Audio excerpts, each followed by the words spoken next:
After my C-section, I texted, "Please someone bring a blanket or help me feed him." No one answered. The next day, Mom posted, "Vacationing with my favorite people." 6 weeks later, still recovering, I woke to 81 missed calls and a message from my sister, "You have to send $5,000 now."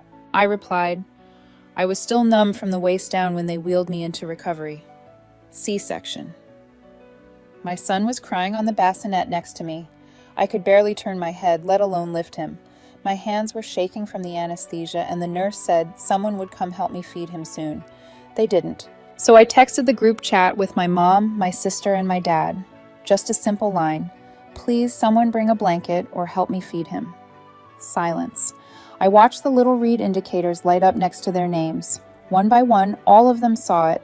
No one replied, not even a thumbs up, nothing. An hour later, a nurse walked in.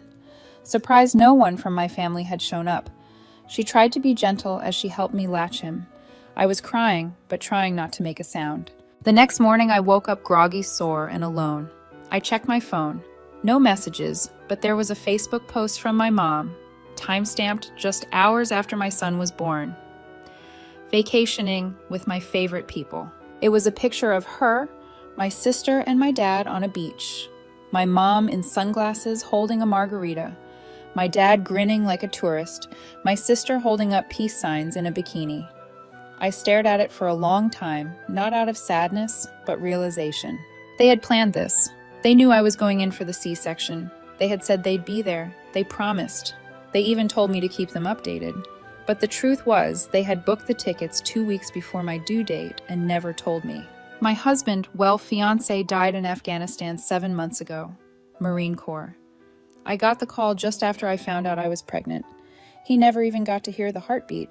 My family had told me they'd step up, said we were in this together. The only person who came was Mrs. Granger from next door, brought a little bag of muffins and sat with me for a bit, saying she remembered when I was a toddler running around in diapers.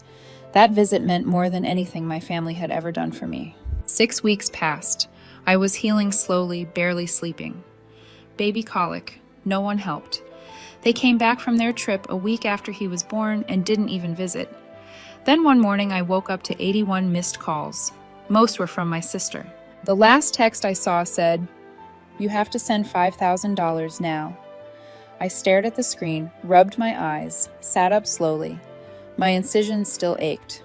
Then I texted back, "Why would I ever do that?" That was the moment it all started to unravel.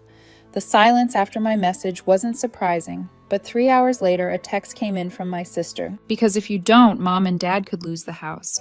It's serious, Judy." I just stared at it.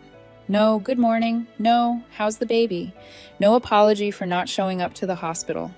Just a straight-up demand and a vague threat. I didn't answer. I opened my laptop, put my son down beside me, and started digging. I knew enough from helping my fiancé with his paperwork when he was deployed. Property records aren't hard to find. Turned out my dad took out a $50,000 home equity loan 3 weeks before their beach photo shoot. Delinquent already. Interest climbing. Then came another message, this time from my mom. "Sweetheart, I know things were hard, but we're family. We just need help this once. Please don't be cold." That last sentence was meant to sting, and maybe it would have if I wasn't already too numb to feel much. Instead of replying, I sat there holding my baby, remembering that first night alone in the hospital, texting for help no one ever brought. A few hours passed. I was finishing a bottle feed when I got another message, this one from a number I didn't recognize. "Hey Judy, this is Emily from high school. Just wanted to say I saw your mom's GoFundMe and donated $25. Hope you're okay." My heart dropped. I asked her to send me the link. She did. It was called "Help Us Save Our Family Home." The story said they were in a financial crisis because they'd spent their life savings supporting their pregnant daughter after her fiancé, a decorated soldier, was killed in combat. There were pictures of me pregnant, one at the baby shower, one at my fiancé's memorial, one of my ultrasound. None of it with my permission. She had used my grief and my son as props in a sympathy scam, raised over $1,300 in just a few days. I reported it instantly. Then I called the bank listed on the loan papers and asked for their fraud department. I told them I had reason to believe my name might have been used without permission on some documents. The woman on the phone said they'd be investigating immediately. I was shaking by the end of that call. This wasn't just about being absent when I needed them. This was theft, exploitation. They had no shame. That night, Mrs. Granger came by again, knocked gently, and handed me a small basket with cookies. She hesitated a moment, then said, my dad had shown up at their house the night before drunk, ranting about how I was holding out on them, and they were owed something after everything they'd done for me. They'd done nothing. I thanked her, locked every door, and installed a camera on the porch that same night. I was done being the quiet one. Done. Keeping peace. Done. Pretending they were just going through something. But the thing that made it all snap, the moment I realized just how far gone they were, was 2 days later when I walked outside with my son to grab diapers from the car and the car was gone. I had barely slept the night before.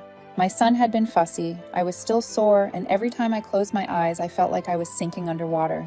So when I stepped outside that morning to grab the last box of diapers from the car and saw the empty driveway, my brain couldn't even process it at first. I stood there blinking, holding the baby against my chest, thinking maybe I parked around the corner, but I knew I hadn't. I always parked right there, just close enough to see it from the window while I nursed. There was a dark patch of oil where my car had been. That's what made it real. I walked back inside slowly. I didn't even cry. Just set my son down, grabbed the monitor, and opened the camera feed from the porch. It took a second to load, then I saw at 3:12 a.m. Headlights. A figure moving across the front yard like they knew where the blind spots were. They walked right up to my car, opened it smoothly, got in, started the engine, and drove off without a single hiccup. I watched it twice before it clicked. The person had a key. They didn't break in. They didn't hotwire it. Whoever it was had a key to my car. And I only ever gave the spare to one person before my fiancé died. My dad. I paused. The video stared at the figure as he turned slightly, looking behind as he reversed out of the driveway. It was him. Even without a clear face, I knew the shape of him, the way he moved. I called the police. I didn't hold back. I told them everything about the GoFundMe scam, the threats for money, the home equity loan, and now the car. I said I had video proof that he still had a key. He never returned. They asked if I wanted to press charges. I said yes. An officer came over that afternoon to take my statement and pick up the footage.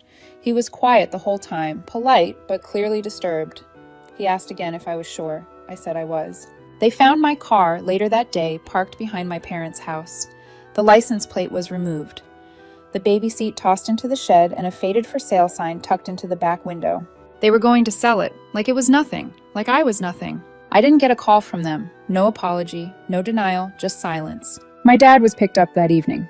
Vehicle theft, held for questioning. He spent 4 nights in a holding cell. 4 nights without his phone, without Facebook, without pretending to be the family man he never was. My mom started posting vague quotes about loyalty and being betrayed by your own blood. My sister changed her profile picture to a selfie of them on the beach. It was almost funny, except it wasn't, because this was who they really were. I didn't visit. I didn't call. I didn't answer when my mom texted.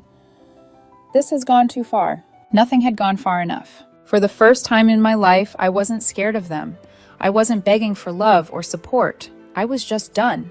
And then 3 weeks later, I got a knock on the door. It wasn't a delivery. It wasn't Mrs. Granger. It was my dad. I opened the door halfway.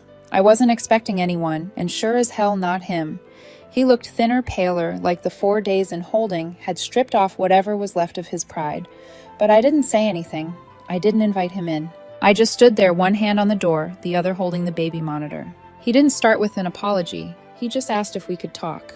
Before I could answer, I noticed a second figure waiting at the bottom of the porch steps. It was my Aunt Karen, my mom's sister, the one who had stayed quiet through all of this.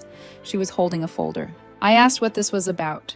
She said she had something to show me. Against my better judgment, I stepped outside and closed the door behind me. My son was asleep.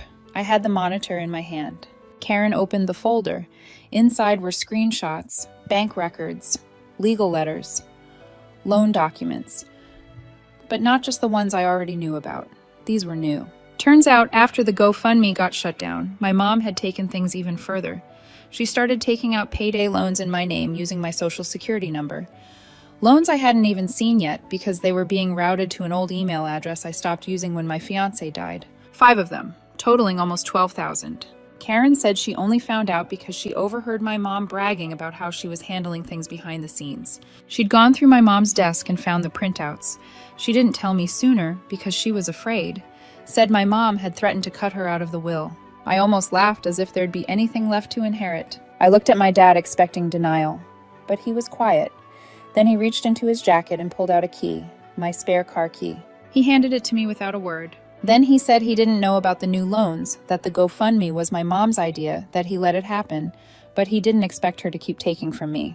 It sounded like the beginning of an apology, but I wasn't ready to accept anything. I told Karen I'd need copies of everything in that folder.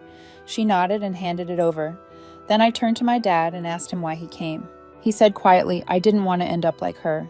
I didn't know what he meant until the next day, because the sheriff's office called. My mom had tried to report me for fraud. She said I'd been stealing from her and using her name to take out loans.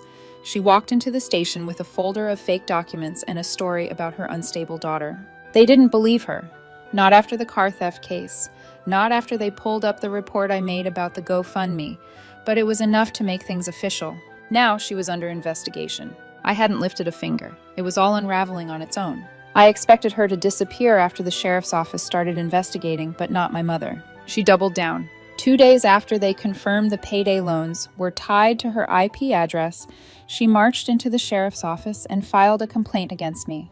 Said I'd been stealing from her, claimed she had proof, walked in with a folder full of fake documents and a story about her unstable daughter and the stress of raising her grandson alone. The deputy who took the complaint had already seen the car theft footage, knew the GoFundMe story, knew I'd been the one to report the fraud in the first place. So he had to follow protocol. They called me, asked if I'd be willing to submit the rest of the documents my Aunt Karen gave me. I said yes, of course. I scanned everything and emailed it over the same day. Within 48 hours, the whole mess started to catch up with her. The payday loan company confirmed the applications came from her home Wi-Fi. The email address used for the fake checking account matched one she'd listed as a backup on her real credit card.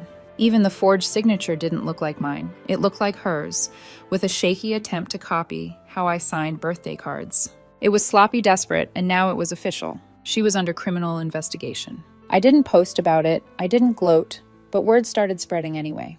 This town's small. People noticed when her SUV wasn't parked outside the house anymore. Someone at the bank must have talked, because even the woman at the pharmacy asked if I was doing okay.